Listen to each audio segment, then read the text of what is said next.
Este programa contém imagens fortes e pode ser inadequado para alguns telespectadores.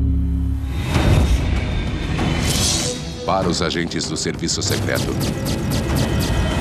proteger o presidente em solo estrangeiro pode ser o teste mais extremo que eles vão enfrentar. Os bandidos precisam acertar uma vez em 100. Nós precisamos acertar todas as vezes sempre. Fora dos Estados Unidos, as ameaças são mais intensas e os riscos maiores. Os agentes precisam superar qualquer inimigo, independentemente de onde esteja. Nós, de fato, fazemos muito planejamento em segurança. Dias e noites sem dormir. Fazemos nosso trabalho de qualquer jeito. Quando um único erro pode significar catástrofe, o serviço secreto tem que ser mais rápido, mais forte e, acima de tudo, mais inteligente que qualquer assassino em potencial. Plano A e plano B não são suficientes, precisamos de um plano Z. A segurança do mundo livre está em jogo. Se não houvesse serviço secreto, provavelmente o presidente não duraria um dia fora da Casa Branca. Serviço secreto em território inimigo. Quando o presidente está nos Estados Unidos, um dos maiores temores do serviço secreto é o atirador solitário. Mas quando ele vai a uma zona de guerra, os agentes podem enfrentar um exército de assassinos. As circunstâncias mais difíceis que vamos enfrentar é uma zona de guerra ativa. Precisamos estar preparados para coisas que, sinceramente, não aconteceriam dentro dos Estados Unidos. Explosões, tiroteios. Eles trocam tiros diariamente com nossos inimigos no exterior que já declararam abertamente que vão nos matar. São inimigos de guerra. E para estes inimigos, não há alvo melhor que o presidente dos Estados Unidos. Levá-lo em segurança para dentro do país é o primeiro obstáculo. Quando aterrissamos aquele pássaro enorme no meio de uma zona de guerra, as pessoas sabem que chegamos, que estamos lá com o presidente dos Estados Unidos. Estamos deixando pegadas e dizendo, sim, estamos aqui. –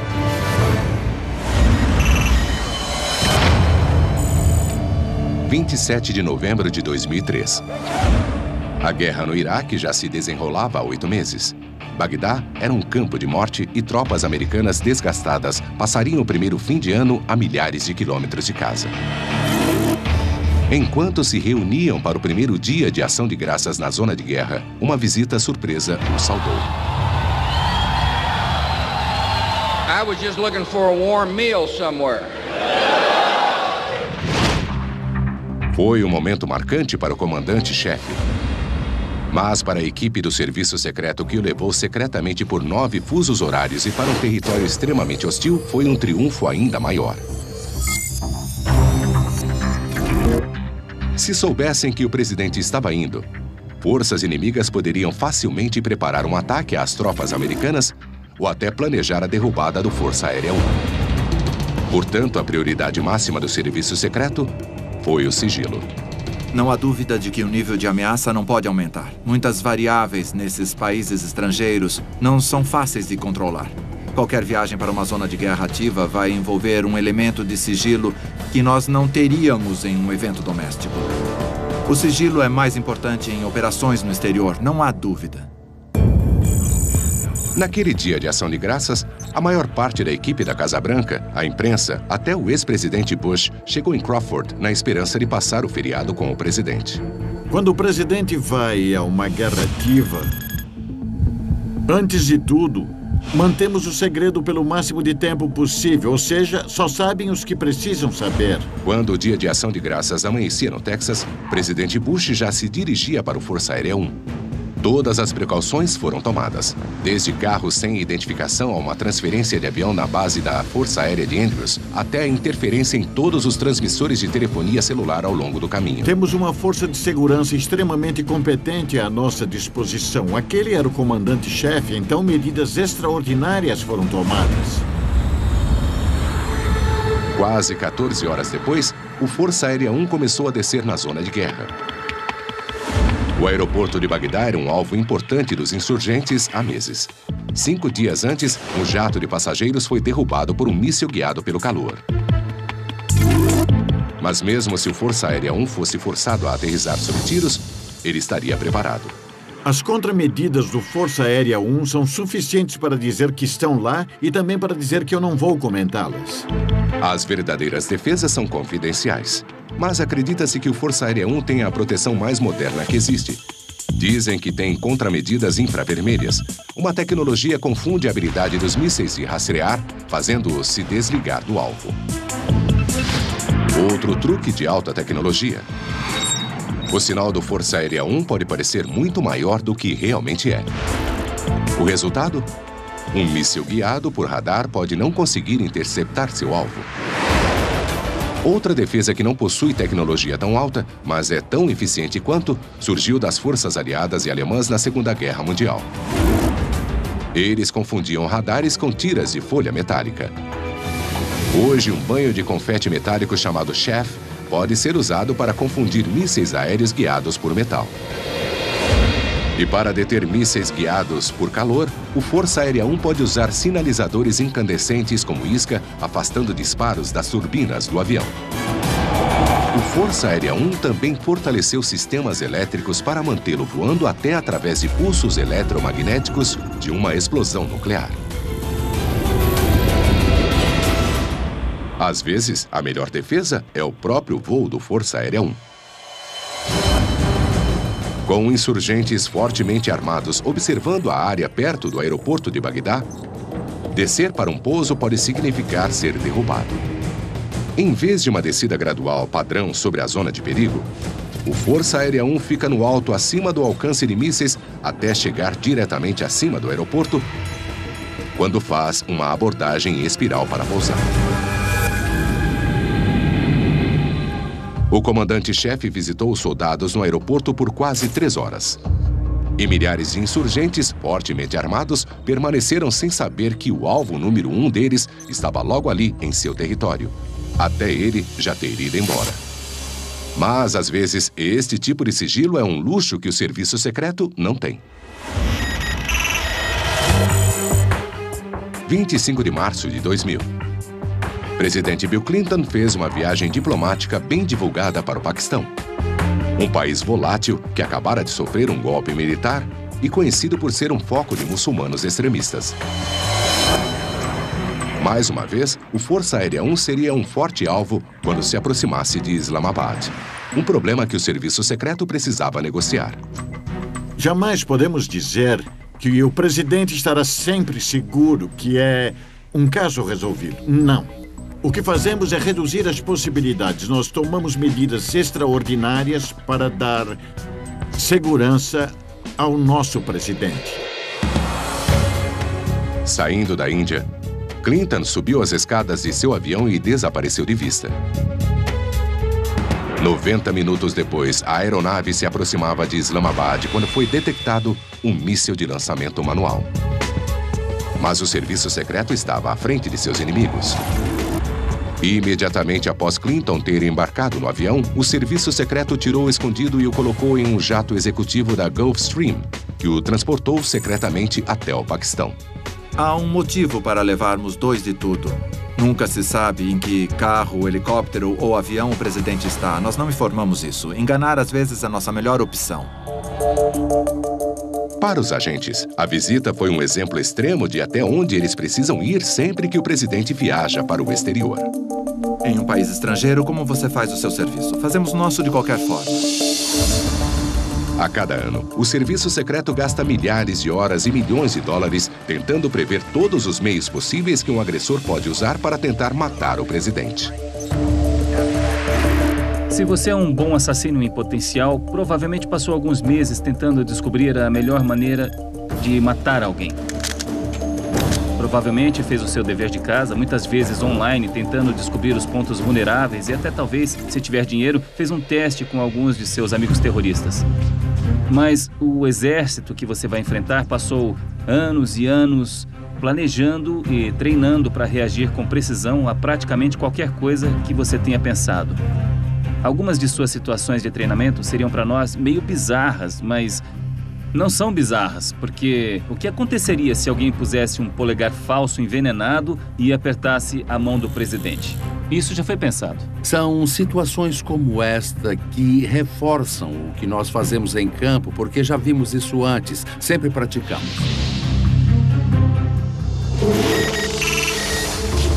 Na última década, houve mais de 180 visitas presidenciais a países estrangeiros.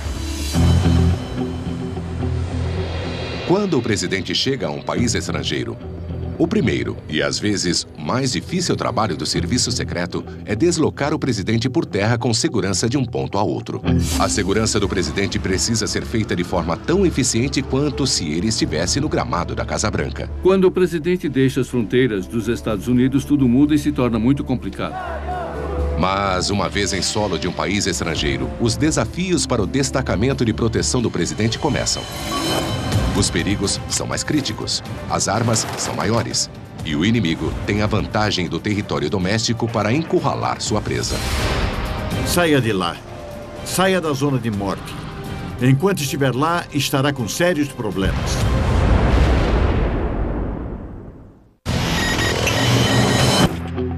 Em 1958, o então vice-presidente Nixon, acompanhado por apenas 12 agentes do serviço secreto, quase foi morto em uma visita à Venezuela quando uma multidão hostil cercou o comboio e atacou sua limusine. Regra número 1 para garantir que este tipo de incidente nunca mais se repita. Não deixe nada ao acaso, começando pelos veículos. O serviço secreto transporta todos os seus veículos para o exterior porque não andamos no carro de outras pessoas. Usamos nossos carros, usamos os carros do presidente que estamos acostumados a dirigir e fizemos a segurança. Eles têm equipamentos de comunicação controlada muito específicos. Então sempre viajamos com os veículos do presidente para qualquer lugar do mundo. Isso significa que quando o presidente viaja, uma frota inteira de veículos de proteção vai junto. Enormes C-17s são carregados com 2 limusines, vários utilitários e helicópteros e todo o equipamento adicional e peças necessárias para atendê-los. Para garantir que os equipamentos não sejam adulterados, o serviço secreto usa os próprios agentes para cuidar dos veículos 24 horas por dia. Aquelas limusines ficam sob observação constante do começo ao fim. São protegidas antes da saída, durante o trajeto e são protegidas no solo. Regra número 2. Leve seus próprios funcionários, dos mecânicos aos atiradores de elite. O serviço secreto viaja com todos os especialistas necessários para garantir que a proteção do presidente permaneça blindada. Muitas pessoas viajam junto. O quadro de pessoas envolvidas em uma saída para o exterior é enorme. Não posso lhe dar um número específico, mas posso dizer que são muitas passagens de avião. E podemos deixar assim. Mas mesmo com a própria frota e equipe completa, em países instáveis, o comboio pode correr riscos e ficar exposto a bombas e ataques na estrada. Então, o serviço secreto precisa ampliar os fundamentos de proteção que funcionam nos Estados Unidos. Princípios como o problema diamante, focando na proteção dos pontos onde o comboio começa e termina, que são intensificados em países com unidades terroristas conhecidas. As pontas de um diamante apresentam a maior quantidade de certezas para o serviço secreto, mas também para um possível assassino, então é onde os recursos são concentrados. Em zonas de guerra, armas pesadas como metralhadoras e lança-granadas foguete ou LGF são muito mais fáceis para inimigos adquirirem. Então, manobras de fuga podem ser a diferença entre a vida e a morte. Na International Training Incorporated, em West Point, na Virgínia, o instrutor-chefe de direção Brandon Sommerfeld vai demonstrar a arte da direção tática que pode salvar vidas. A primeira coisa que vamos fazer é uma de nossas técnicas de fuga, que será passar direto. Será iniciada com um RPG, a arma que mais mata, e eu vou na direção dela. Um RPG é um lançador de granadas manual projetado para permitir que um único soldado destrua um tanque pesado a até 300 metros de distância. Por mais blindada que a limusine presidencial seja, um tiro direto de um RPG não seria bom. Então, os agentes precisam treinar para superar seus instintos e aprender a não recuar quando uma ogiva explosiva estiver apontada para eles. O problema que a maioria das pessoas enfrenta é que somos treinados para parar quando alguém ou um animal surge diante de nós. E isso é uma coisa boa. Mas aqui nós temos que quebrar este paradigma e ensiná-los que quando virem alguém diante deles, devem acelerar e passar direto. Passar por cima. Pronto, vamos começar a deslocar o comboio. Nós vamos entrar no beco. Temos nosso carro-guia. E eu vou dirigir o carro executivo com o protegido dentro e temos o nosso acompanhante. Vamos nessa. Uma rua estreita. Lugar provável de haver uma emboscada, põe o motorista em alerta assim que ele entra. Minha tensão precisa subir 1 grau. Este é um ótimo lugar para uma emboscada. Então preciso ficar muito atento usando todos os meus sentidos. Um inimigo aparece e atira. O motorista é treinado para lutar contra a reação natural de frear e dirigir diretamente na direção do explosivo que se aproxima para tirar o presidente da zona de perigo. A reação. Pise no acelerador e continue acelerando até passar por eles. O carro passou pelo ataque de RPG, mas vai na direção de outra linha de fogo. Rapidamente, o agente precisa avaliar o perigo e tomar uma decisão em uma fração de segundo. Eu vi a AK abrir fogo à direita, então virei para a esquerda e meu carro acompanhante me seguiu para bloquear e me proteger com o nosso protegido, como deveria fazer. Para frustrar esse tipo de emboscada, o comboio precisa trabalhar em equipe e a regra número 1 é se manter em movimento. A ordem é saia de lá. Saia da zona de morte. Enquanto estiver lá, estará com sérios problemas. Então tem que sair de lá o mais rápido possível. Pela frente, pelo lado ou por trás. Não importa como. Tem que se manter em movimento. Por isso que uma das poucas regras imutáveis para o serviço secreto é que apenas seus próprios motoristas treinados para combate podem dirigir para o presidente. Nós temos alguns pontos não negociáveis quando vamos a um país estrangeiro. Coisas que não precisam nem ser discutidas. O que precisamos fazer é negociar da forma mais diplomática possível o que temos para decidir quem dirige a limusine, quem abre as portas. Podemos manter esses pontos. Mas até os agentes mais experientes podem se encontrar em um país estranho e em um lugar difícil. O chefe do destacamento do presidente teve um pressentimento e disse: temos que pegar uma rota diferente.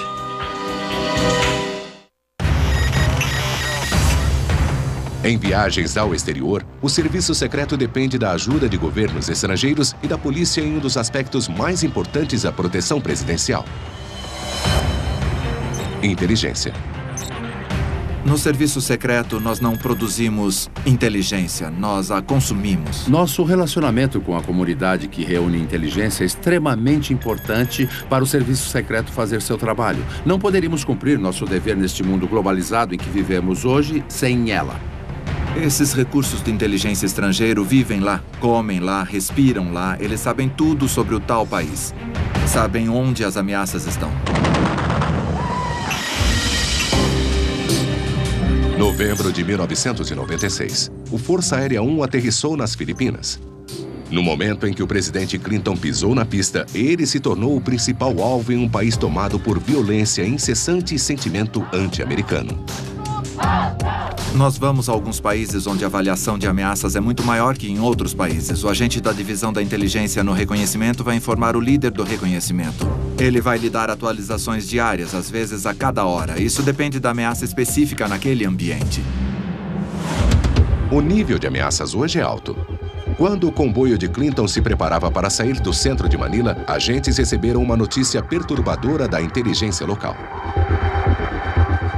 O serviço secreto, usando uma de suas tecnologias sensíveis da inteligência, captou algo sobre a existência de um bolo de casamento embaixo de uma ponte. Pareceu algo tranquilo, mas os agentes se lembraram de um incidente no passado onde uma tentativa de assassinato foi referida pelos conspiradores como o casamento. E mais, havia uma ponte importante no caminho do comboio.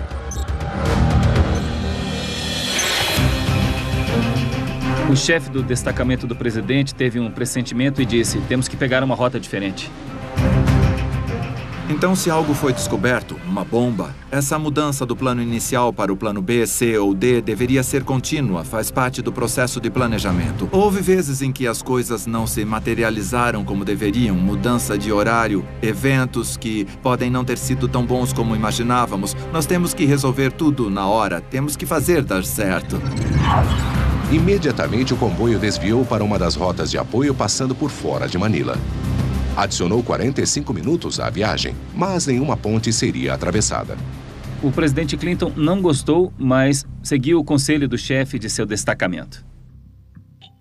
Nesse caso, a fé de Clinton e seus agentes pode ter salvado sua vida.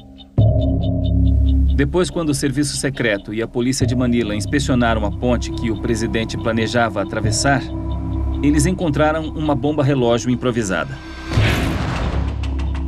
O presidente Clinton quase foi assassinado nas Filipinas e o motivo de não ter sido está diretamente ligado ao fato dele ter confiado no agente do serviço secreto que chefiava seu destacamento.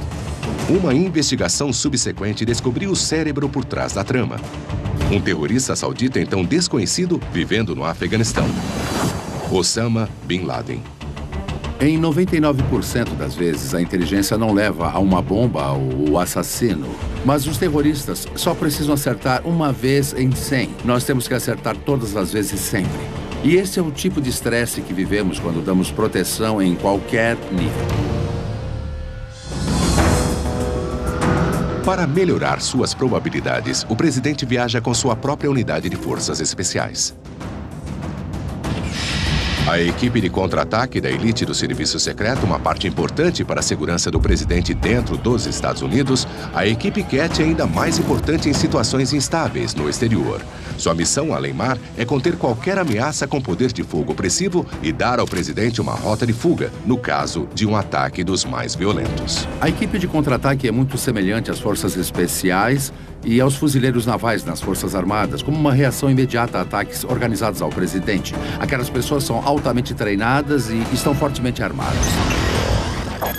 Grécia, 1991. Presidente George Bush pai estava visitando Atenas. O serviço secreto soube de uma ameaça contra o comboio do presidente. Todos sabiam que um novo método de ataque de alguns terroristas na Grécia era usar aquelas motocicletas pequenas com 2 ocupantes. Eles se aproximavam de um veículo e colocavam uma bomba magnética no veículo e a detonavam. Então, estávamos muito cientes de que era uma situação possível. Para impedir tal ataque, a equipe CAT, fortemente armada, se posicionou atrás do comboio. Havia uma motocicleta se aproximando da limusine. Uma situação que estava se intensificando. À medida que a limusine acelerava, a motocicleta se aproximava mais. E a equipe de contra-ataque foi o primeiro carro de segurança de que a motocicleta se aproximou. A intenção do motociclista era desconhecida à medida que ele se aproximava do comboio. Mas a equipe CAT precisava decidir se o derrubava antes dele chegar perto demais do presidente. Sabendo que corriam risco de atirar em um homem inocente em um país estrangeiro, foi um momento tenso. Só quando o agente que sentava atrás do carro de contra-ataque conseguiu mostrar o tamanho de sua arma para sinalizar que não estava de brincadeira e que era uma situação séria, que a motocicleta decidiu reduzir. Os motivos do motociclista permanecem desconhecidos até hoje. Mas o quase acidente é uma lembrança para os membros da CAT que eles precisam treinar para todo tipo de situação imaginável, até uma granada de mão ser lançada no presidente. Novembro de 2010. O presidente Barack Obama viajou para a Indonésia, onde sentiam muita raiva do presidente. Embora fosse um dos lugares onde o presidente cresceu, também era conhecido pelo aumento de grupos terroristas anti-americanos. O serviço secreto ficou de alerta máximo. Eu colocaria aquela viagem para a Indonésia em uma escala de 0 a 10. Depois de 12 anos de experiência, eu colocaria no 9. Muito perigosa. Nós fizemos uma grande quantidade de planejamento de segurança, dias e noites sem dormir. Certamente exigia um nível de planejamento de segurança que foi além do normal. Posso dizer que nós praticamente levamos todo o equipamento de segurança do país para que a viagem desse certo. Eles também tiveram que proteger todo o complexo do hotel em que o presidente ficaria, o Hotel Shangri-La. Depois de um ataque terrorista em 2008 a um hotel de luxo em Bombaim que matou mais de 150 pessoas, todos os hotéis de luxo da região ficaram em alerta. Hotéis no exterior são traiçoeiros porque há muitas pessoas e algumas sobre as quais não temos controle. E não podemos fechar o lobby, não podemos desalojar hóspedes, então há muitos problemas inerentes a hotéis. Estamos falando às vezes de 12, 20, 40 andares. De várias entradas, de várias saídas. Estamos falando de problemas de linha de visão. Existem muitas variáveis diferentes, difíceis de avaliar, mas não impossíveis. E temos que conhecer aquele hotel tão bem ou melhor que o próprio gerente do hotel. Cada passo que o presidente vai dar é feito muitas e muitas vezes, não apenas uma ou duas vezes. Onde é a saída de emergência, onde é o sistema de alarme de incêndio, como vamos chegar lá. Cada movimento é dividido em muitos passos menores. Antes que o presidente possa pisar lá, a equipe de reconhecimento precisa vasculhar por explosivos, armas, contramedidas eletrônicas e qualquer dispositivo de escuta. Depois ficará sob os cuidados do serviço secreto até o presidente sair. Mas a proteção mais importante entra assim que o presidente sai da segurança do hotel. E como nos Estados Unidos, ele fica mais vulnerável diante de uma multidão em uma área aberta.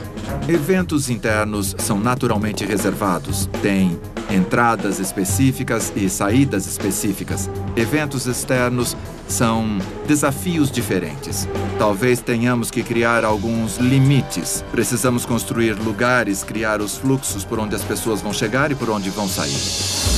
Em áreas politicamente instáveis, o protocolo de segurança de 3 camadas usado nos Estados Unidos se torna ainda mais importante. Nós começamos por fora e seguimos para dentro. Nós criamos o perímetro externo. Onde ele vai ser? Quem vai vigiar esses pontos? Hoje, em um evento externo, nós precisamos nos preocupar mais que antes com a sofisticação dos terroristas. E quando o presidente está na rua, há coisas que são feitas para diminuir esses riscos extras. Mas exige muito mais trabalho e mais potencial humano para fazer isso.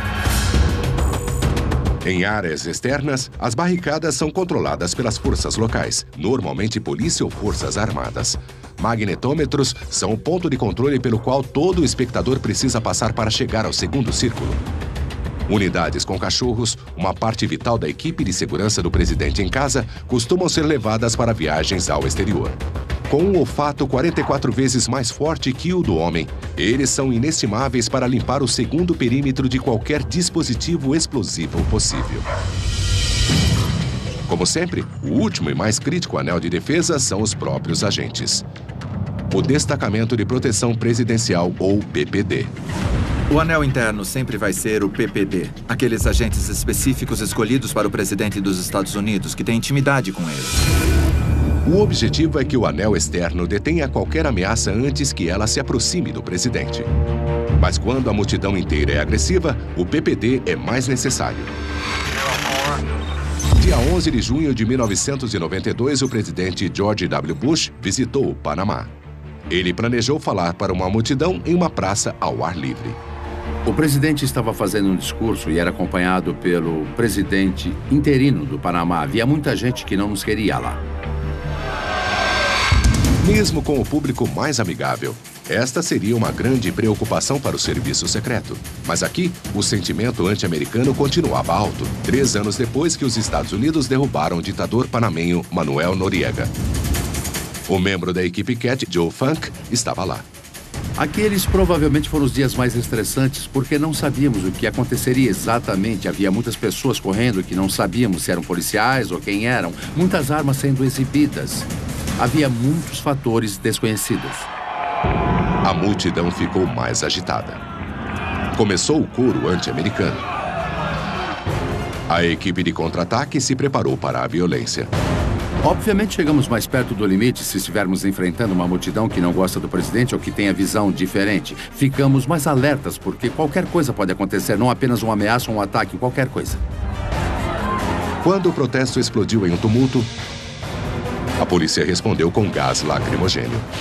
A polícia panamenha começou a atirar por sobre a cabeça dos manifestantes. Foi um grande tumulto na multidão. Cenas de um pequeno motim.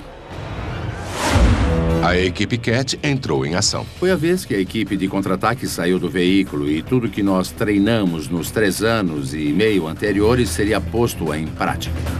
A prioridade número 1 do agente Funk era criar uma barreira entre seu presidente e o perigo. Nós saímos, montamos um perímetro em torno do presidente e permitimos que as pessoas responsáveis pela proteção interna fizessem seu trabalho de retirar o presidente do palanque e colocá-lo dentro da limusine. Nós nos colocamos entre ele e a ameaça, qualquer que seja. A equipe CAT refreou os baderneiros. O PPD levou o presidente para a segurança da limusine blindada. As camadas de proteção foram bem-sucedidas. Em pouco tempo, a limusine presidencial disparava pela rota de fuga. O presidente Bush saiu abalado, mas ileso. Os agentes confiam em seus perímetros protegidos. Mas quando eles são quebrados, o serviço secreto enfrenta uma surpresa desagradável. Maio de 2005. Presidente George W. Bush visitou a ex-República Soviética da Geórgia para falar com o público na Praça da Liberdade em Tbilisi. Na hora antes de sua aparição, o destacamento de proteção presidencial do Serviço Secreto observava a estratégia de segurança de 3 perímetros sendo destruída. Uma multidão inesperada que chegava a centenas de milhares invadia a praça. O perímetro do serviço secreto foi violado. As pessoas pulavam as barricadas e entravam no evento. Não passavam pelos magnetômetros. Magnetômetros são a primeira linha de defesa do PPD para detectar armas, facas e bombas em eventos de grande público. Mas os pontos de checagem foram inutilizados pela multidão à medida que o povo invadia, pulando as cercas de contenção e correndo para o segundo perímetro dentro da própria praça. As forças de segurança da Geórgia, que cuidavam do perímetro externo, ficaram impotentes para conter a multidão. Agentes tentaram reforçar o segundo perímetro com atiradores de elite armados com fuzis M40A e miras telescópicas de precisão acima da praça. No anel mais interno, estava o destacamento de proteção presidencial, incluindo uma equipe CAT fortemente armada. Mas, mesmo com toda a proteção no lugar, o serviço secreto achou que a grande multidão não estudada representava um grande risco para o presidente. Os agentes disseram ao presidente Bush: veja bem, não estamos nos Estados Unidos e não podemos mandar as pessoas saírem e voltarem pelos detectores de metal. Nós achamos que os primeiros 12 metros foram estudados, mas, além disso, não podemos garantir. Acreditamos que haja um sério risco de segurança associado à sua ida a esse evento e preferimos que não fosse. O presidente disse: vamos ao evento. Os agentes então precisavam elevar a proteção para outro patamar. O que temos de fazer em uma situação como esta é aumentar nossa presença protetora, sabendo que aquele público não foi tão examinado como nós gostaríamos. Em um evento externo como este, os agentes cercam o presidente como um escudo humano. Quando a situação piorou, uma outra camada foi adicionada ao perímetro interno cercando o presidente. Enquanto isso, os membros do PPD se espalharam rapidamente procurando problemas. Eles estavam procurando algo fora do comum. Uma pessoa com um olhar fixo no presidente certamente gostaria de agredi-lo. Os agentes são treinados para procurar isso. Eu diria que o grande mito é que exista um perfil. Se existisse um perfil, jamais haveria um assassinato. Nada fora do normal foi visto antes do presidente Bush subir ao palanque. Mas, minutos depois dele começar a falar, uma granada de mão passou voando pela multidão, caindo a menos de 30 metros do presidente. Por sorte, o explosivo carregado de TNT falhou e não explodiu. Foi por pouco. A falha no controle do público foi uma lição dolorosa. O serviço secreto fez várias mudanças depois disso, montou mais postos com detectores de metal para acomodar um público maior em países estrangeiros e não se verá um problema daqueles novamente. Hoje, o serviço secreto viaja com uma capacidade de detectar metal muito maior. De alguma forma, aquele evento foi um fracasso do serviço secreto. Ele não conseguiu proteger o evento. Mas, por outro lado, representou a melhor decência do serviço secreto, porque os agentes, voluntariamente, se colocaram entre o presidente e uma multidão que eles sabiam que não fora estudada. A realidade é que toda vez que o presidente aparece em público, ele corre riscos. Então, o serviço secreto depende da evolução da tecnologia, como colete à prova de balas, para ter mais uma camada de proteção. Mas não é uma coisa que o presidente queira usar sempre. O colete à prova de balas é desconfortável. Pergunte a alguém que usa. Pergunte às nossas tropas no Iraque, a um policial, aos agentes. Se a inteligência declarar que existe uma ameaça, nós vamos ao presidente e dizemos: Senhor presidente, nós recomendamos que o senhor use o colete à prova de balas. Isso significa que ele vai usar? Não. Está calor. E o que vamos fazer? Lutar com ele e pôr o colete à força? Não. Temos que aceitar isso. Apenas torna o nosso trabalho ainda mais importante. Quando o presidente não está protegido por colete à prova de balas, os agentes se tornam seu escudo humano, tornando o colete uma parte vital do uniforme. E em países estrangeiros onde armas mais perigosas são fáceis de adquirir, eles precisam ter o melhor. Armored Mobility em Scotts Valley, na Califórnia.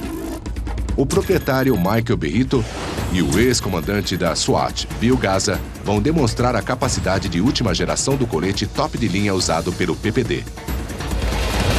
Uma das coisas que vimos evoluir agora é a ameaça que vai de pistolas a fuzis.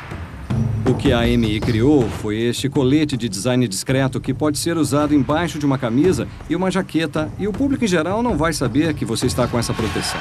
Simplesmente põe o blazer por cima e já está protegido de tiros de fuzil. Nós damos aos rapazes um índice de sobrevivência melhor. A placa de aço AR-500 é usada quando o colete à prova de balas precisa passar despercebido. Gaza põe seu material para ser testado contra um arsenal de armas que podem ser usadas contra o presidente e seus seguranças. Primeiro, Gaza vai tentar penetrar o colete com um fuzil. A armadura ficou intacta. Ele vai fazer outro teste com uma pistola semi-automática.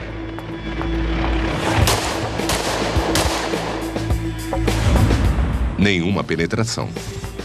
A próxima, uma escopeta. O que podemos ver é que ficou um pouco deformado. Ficou marcada no avesso, mas nenhuma penetrou a placa. O colete se mostrou eficiente contra o arsenal de Gaza, mas não é impenetrável. Simulando um ataque com um fuzil de assalto, não seria novidade alguém tentar matar uma pessoa usando esse tipo de arma. Ele mira e dispara.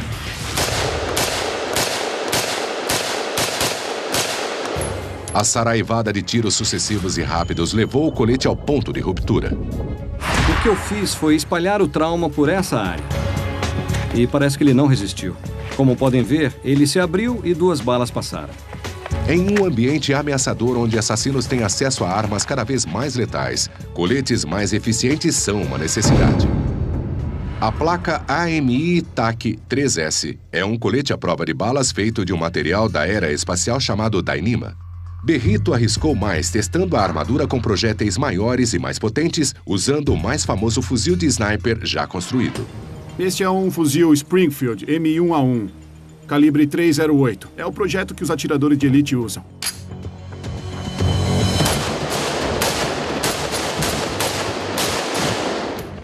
Cada projétil atinge o colete a uma velocidade de 847 metros por segundo, 2,5 vezes a velocidade do som. Liberado. A placa levou 18 tiros. Nenhum atravessou. Diferentemente dos coletes tradicionais, esse material de alto impacto protege quem o usa, dispersando rapidamente a força de um projétil através de várias camadas. A energia cinética é dispersada instantaneamente em todas as direções, de uma camada para outra, reduzindo o impacto de qualquer parte do corpo ou órgão. Quando a placa é atingida, passando pelas diferentes camadas, ela descomprime e se expande para fora. Assim, a energia continua sendo absorvida. O destacamento de proteção presidencial espera nunca precisar testar os novos coletes. Mas para acompanhar o presidente ao exterior, toda a vantagem é vital.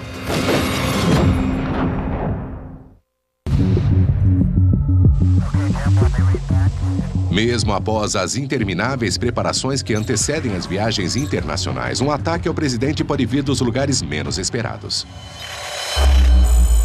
Dia 14 de dezembro de 2008, 5 anos após surpreender as tropas em Bagdá no Dia de Ação de Graças, o presidente George W. Bush fez sua última viagem ao Iraque durante seu governo. Ele começou falando com repórteres em uma sala, cada um deles teve o histórico analisado e havia passado por minuciosa detecção de metais. A sala havia sido farejada cuidadosamente por cães. Mas, no meio da conferência de imprensa, um repórter iraquiano se levantou.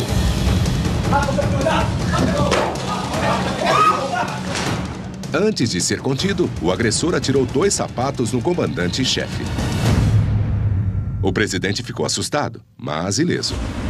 Mas o serviço secreto foi repreendido por ter falhado ao não impedir esse ataque não letal. Eu acho que foi um daqueles eventos em que não podemos ficar ao lado do presidente o tempo todo. Não estávamos com nossos agentes tão próximos do presidente como de costume, porque todos tinham passado pela triagem. Desta vez, a arma não era perigosa. Mas provou que o serviço secreto precisa estar preparado para qualquer ataque imaginável. A tecnologia de armas, com certeza, avançou nos últimos 12 meses. É uma corrida. Armas maiores, armaduras maiores. É uma corrida que não podemos perder. Jamais. Jamais. Superar o inimigo é fundamental. Portanto, o serviço secreto precisa imaginar todo tipo de arma possível para saber como vencê-la em um momento de crise.